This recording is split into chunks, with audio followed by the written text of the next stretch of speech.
Hello, it's time for another What the Hell has Dave wasted his money on this time? As per usual, it's keyboard related, and well, I actually know exactly what it is because I saw it on the contents when I opened the Jiffy bag thing. And yeah, this one's going to be an interesting one, I think. So it's from Hammer. Is it Hammer? Yeah, that's a Hammer. And it's meant to be different. And, well, it certainly is.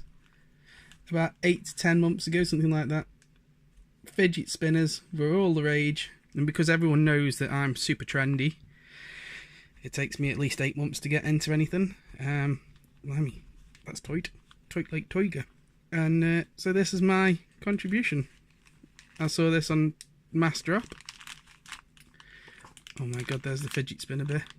And it's a key switch. No, it's not. It's a keycap with a fidget spinner that attaches to it. And what's that? Oh, the screws. Okay, so you have to screw it on. Okay, no problem.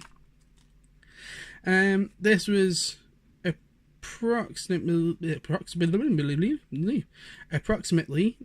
£21, I think it was, £22, and which is fine, you know, it's not a bad price for a silly little keycap. I'll have me fun with that. The problem was, of course, I have to pay import tax on it, which was another £12.50.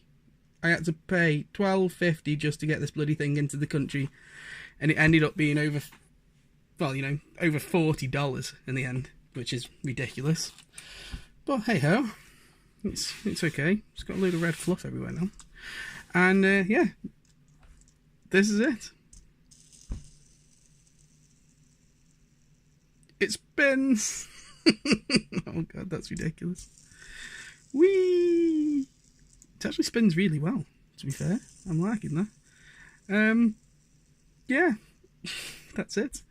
Let's try it on the key switch tester, the Razer key switch tester. Look at that go. Well, that's, you know, 2018, folks. We're living it right now. Will it even fit on a standard keyboard? Like, will it hit anything? I think somewhere. Where's my mini vat? No. Oh, the poker. That'll do. There we go. Try him on this. Let's pick a random one and pop him on there. There we go. It does fit. It's high enough not to hit any. Well, especially with these DSA keycaps. So there we have it. A fidget spinner keycap. Yours in the UK for only £34.50. Quick maths. Jesus. I could have actually bought something useful instead. Ah well, see you in a bit.